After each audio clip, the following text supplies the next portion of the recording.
नमस्कार, बहुत स्वागत है आप सभी का। आपके साथ मैं हूं नलिनी पांडे। इंदौर के राजा रघुवंशी मर्डर केस में हर रोज नए खुलासे हो रहे हैं। बुधवार को शिलांग पुलिस फिर से मौकाए वारदात पर आरोपियों को लेकर पहुंची है और इस दौरान हत्या में इस्तेमाल किया गया दूसरा हथियार भी बरामद हो गया है। शिलांग से लेकर इंदौर तक पुलिस की टीम जांच पड़ताल कर रही है। उधर एसआईटी की टीम भी इंदौर पहुंची और घटना की जांच की है। अब इस केस में सोनम की कॉल डिटेल से चौंकाने वाला खुलासा हुआ है और एक नए शख्स की एंट्री ने सस्पेंस को बढ़ा दिया है। देखिए।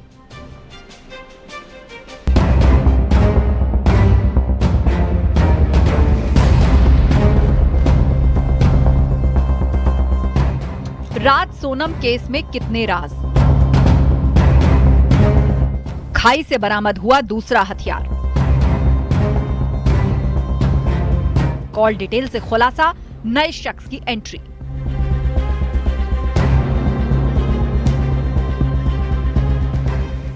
तेईस मई को शिलांग के जिस घाटी में राजा रघुवंशी की हत्या की गई, आज भी पुलिस ने दूसरे दिन सीन रिक्रिएट किया। इस दौरान पुलिस ने राजा की हत्या में इस्तेमाल किया गया दूसरा हथियार भी बरामद कर लिया है। पुलिस पूछताछ में आरोपियों ने हथियार के बारे में जानकारी दी और पुलिस की टीम जब आरोपियों को हथियार फेंकने वाली जगह पर लेकर पहुंची तो दूसरा हथियार भी बरामद कर लिया गया। वैसा डांग इलाके में दूसरा हथियार फेंका गया था।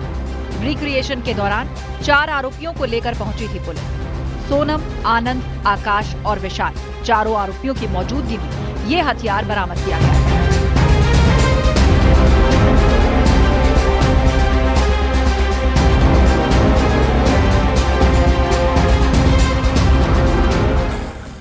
The thing is like this, whatever I have seen yesterday, this SIT taking the initiative there to have a concrete evidence. They went to the spot, they went to the river, they went to down to the bottom to ensure, but I was told also they have get another dhow. So that is the another evidence which is the Raja Raghuvanshi was killed. So this is all they are doing. Then they have taken all of them, all Sonam and the Sonam team to ensure that they get the concrete evidence from the spots only. उधर राजा के बाद SIT की team Sonam के घर पहुंची। सोनम के घर वालों से पूछताछ की, कई सवालों पर जानकारी जुटाने की कोशिश की। आरोपी राज कुशवाहा के घर भी एसआईटी की टीम जा सकती है। उधर शिलांग पुलिस और एसआईटी की जांच में पुलिस को कई बड़े सुराग हाथ लगे हैं जो चौंकाने वाले हैं। राजा मर्डर केस में बड़ा खुलासा। राजा हत्याकांड में एक और किरदार की एंट्री। सोनम की संजय नाम के शख्स से बातचीत। 3 हफ्ते में संजय से 234 बार फोन पर बात। इंदौर के रेस्टोरेंट में रची गई थी हत्या की साजिश। शादी से पहले रेस्टोरेंट में मिलते थे राज और सोनम। जांच में हर रोज हो रहा नया खुलासा। हनीमून मर्डर केस में हर रोज नए खुलासे हो रहे हैं। अब सवाल है कि जिस संजय वर्मा नाम के शख्स से सोनम की 3 हफ्ते में सैकड़ों बार बातचीत हुई है, वो कौन है? क्या राजा हत्याकांड से इसका कोई कनेक्शन है? एसआईटी की टीम और शिलांग पुलिस हर पहलू की गंभीरता से जांच कर रही है। उधर इंदौर के उस रेस्टोरेंट के बारे में भी जानकारी जुटाई जा रही है जिसमें राजा की हत्या का प्लान तैयार किया गया था। बहरहाल सबसे बड़ी मर्डर मिस्ट्री में नए खुलासे बताते हैं कि सोनम कितनी शातिर है। Bureau report, news 18, Uttar Pradesh, Uttarakhand.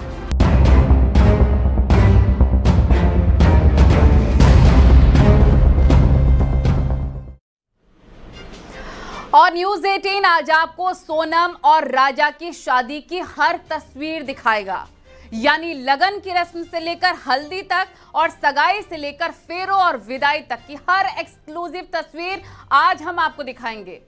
हर तस्वीर, हर वीडियो का आज पूरा विश्लेषण हम आपको दिखाएंगे शाम 7:56 पर।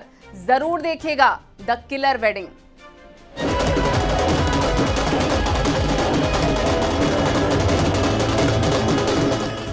लगन, सगाई, फेरे, विदाई, फिर कत्ल की घड़ी आई।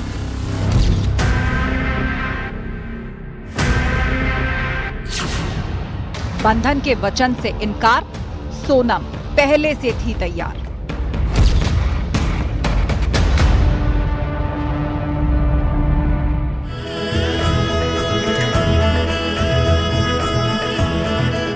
हैप्पी वेडिंग की तस्वीरें, मुस्कान के पीछे साजिश की लकीर।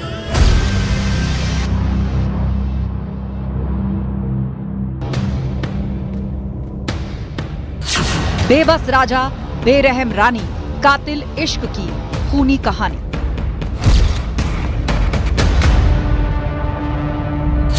द किलर वेडिंग, शाम 7:56 पर।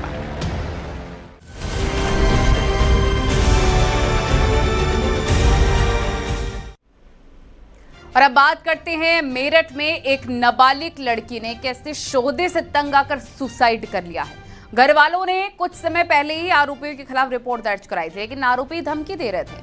आरोपी की धमकी और छेड़खानी से तंग आकर पीड़िता ने फांसी लगाकर आत्महत्या कर ली। घटना के बाद पुलिस ने आरोपियों के खिलाफ केस दर्ज कर लिया है और गिरफ्तारी की कोशिशें की जा रही है। एक रिपोर्ट आपको दिखाते हैं।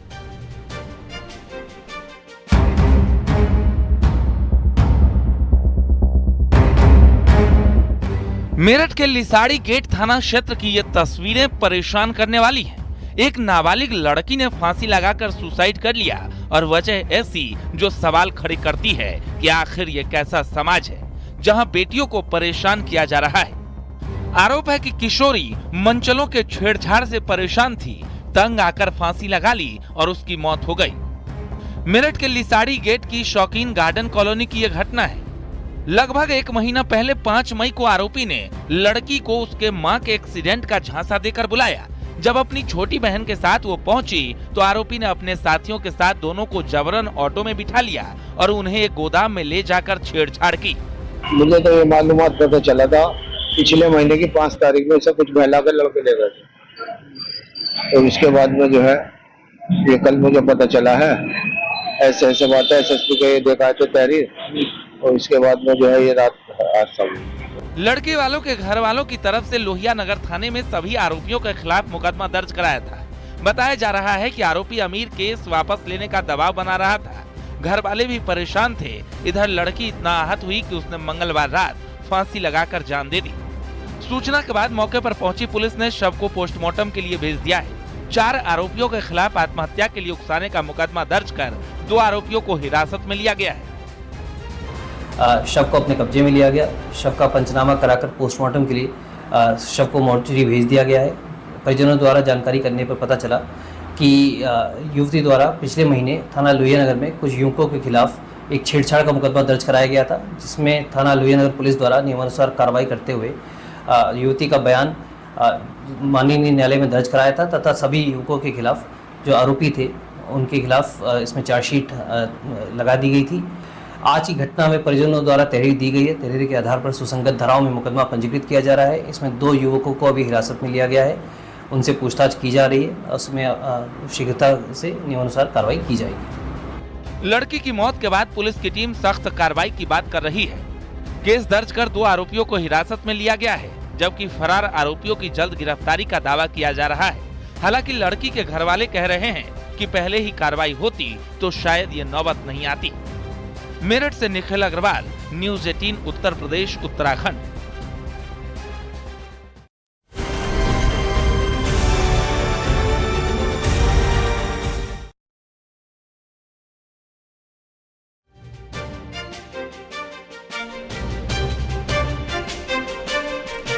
और देखिए, सोनभद्र में हत्या की सनसनीखेज घटना सामने आई है। पुरानी रंजिश के चलते नामजद आरोपियों ने हत्या की वारदात को अंजाम दिया।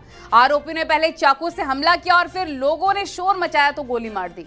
घटना के बाद मौके पर पहुंची पुलिस ने जांच शुरू कर दी है। आरोपी की तफ्तीश की जा रही, गिरफ्तारी के लिए टीमें लगा दी गई हैं। दिखाते हैं आपको एक रिपोर्ट।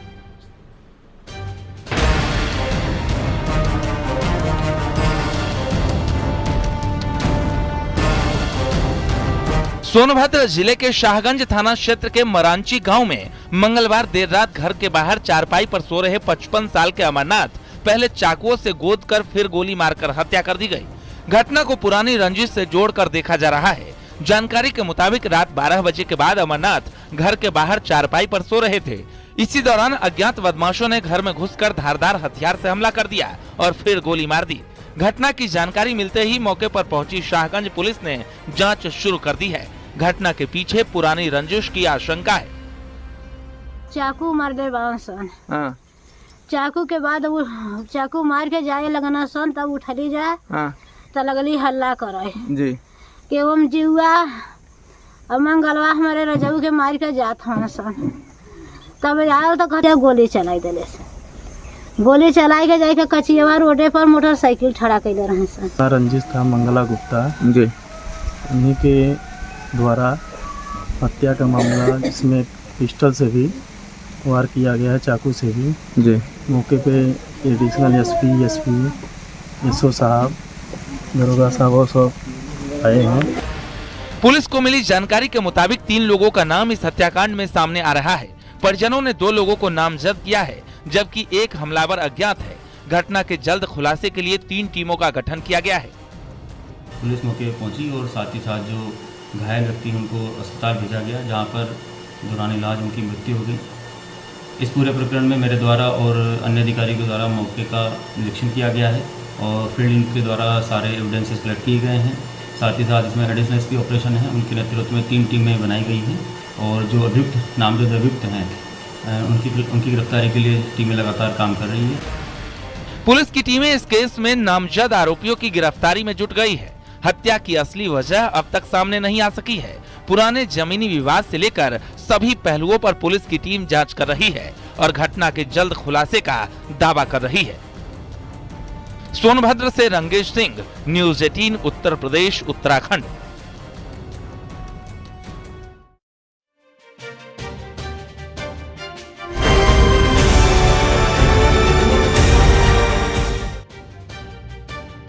और चोरों की बदमाश कंपनी की अब बात करेंगे, जहां दीवार फांदकर चोरी के इरादे से वो घर में घुसे, लेकिन थका हुआ महसूस करने लग गए। पसीना निकला तो घुसते ही बेडरूम में एसी चलाकर सो गए।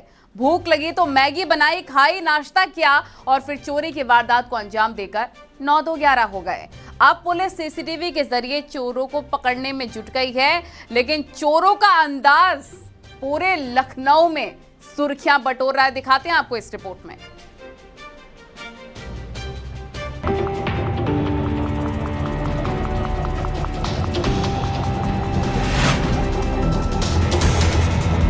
जब एसी चलाकर चोरों ने किया आराम, पहले मैगी बनाकर खाई, फिर एसी में सोए, सीसीटीवी में कैद हुई चोरी की वारदात।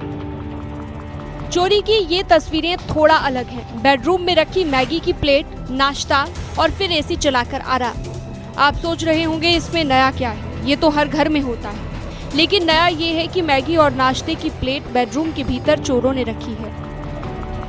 घर में चोरी के इरादे से घुसे चोरों ने जैसे ही दीवार फांदकर घर में कदम रखा, उनको भूख लग गई। बस फिर क्या था, घर में रखी मैगी बनाकर खाई, मटर और पोहा खाया, खाकर एसी चलाया, आराम किया और फिर लगा कि इरादा तो चोरी का है, लिहाजा उठे और घर के सामान पर हाथ साफ कर रफू चक्कर हो गए।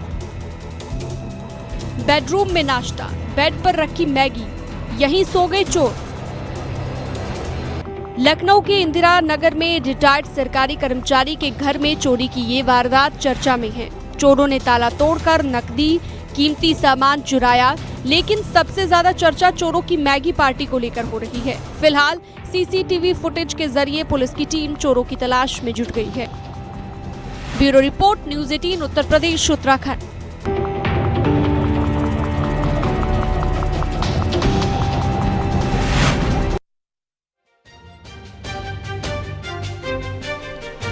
एमपी गजब है, सबसे अजब है। और इस अजब गजब प्रदेश से एक बार फिर से अजीबोगरीब और चौंकाने वाली खबर सामने आई है, जहां पर मात्र 50 रुपए के लिए कुछ लोगों ने एक ढाबा संचालक को किडनैप कर लिया।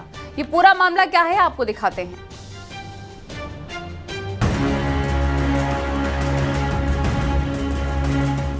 अजब एमपी में गजब का अपहरण, 50 रुपए के लिए किया किडनैपिंग। मंदसौर से राजस्थान ले गए किडनैपर। 5 दिन बाद मिला युवक, 4 गिरफ्तार।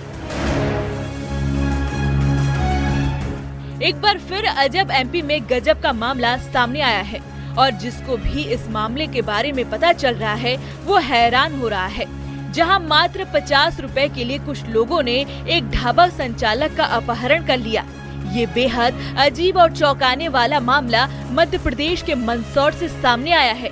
यहाँ सिर्फ 50 रुपए के विवाद में एक ढाबा संचालक को कुछ युवक ने मिलकर पहले बुरी तरह पीटा और फिर उसका अपहरण कर लिया। पूरी घटना 13 जून की बताई जा रही है, जब ईश्वर लाल अचानक लापता हो गया। परिवार ने पहले खुद तलाश की, लेकिन जब कोई सुराग नहीं मिला तो उन्होंने समाजजनों के साथ मिलकर पुलिस से मदद की गुहार लगाई। पुलिस ने मामला दर्ज करते हुए अपहरण की धाराओं में एफआईआर दर्ज की और तुरंत छानबीन शुरू की। 4 दिन बाद जांच के बाद 17 जून को पुलिस को सफलता मिली और उन्होंने राजस्थान के भवानी मंडी क्षेत्र के एक खेत से किडनैप किए गए ईश्वर लाल को सुरक्षित बरामद किया। साथ ही 4 आरोपियों को मौके से गिरफ्तार किया। करोड़ भाखड़ा रोड पर एक ढाबा है, ढाबे में ये वहाँ ढाबा चलाता है। तो वहाँ पे कुछ लोगों के साथ उसका 50 रुपए को लेकर कोई विवाद था, तो इसने उनसे 50 रुपए मांगे तो उन्होंने उसको देने से मना किया और इसके साथ मारपीट की। मारपीट करने के बाद जब ये वहाँ उसको छोड़ के चले गए और जब ये ढाबे से वापस जा रहा था अपने घर की तरफ, तब बीच में 15-20 लोग मोटरसाइकिल से आए, 4-5 मोटरसाइकिल से, और इसको वहाँ से उठा के ले गए। तो पहले इसका कहना है कि यहाँ पे उसको खेत पे लेके गए और कुएं पर और उसके साथ मारपीट की, 4-5 घंटे उसको रखा और उसके बाद उसको छोड़ दिया। इस घटना से ये साफ है कि किस तरह छोटी सी कहासुनी भी बड़ी आपराधिक वारदात में बदल सकती है। मामले को सुलझाने में पुलिस ने डिजिटल सबूत, मोबाइल लोकेशन और सीसीटीवी फुटेज के आधार पर आगे की जांच की। घटना से पूरे इलाके में सनसनी फैल गई है। ढाबा संचालक के अपहरण की गुत्थी सुलझाने में पुलिस ने बेहतरीन रणनीति अपनाई। Bureau report, news 18।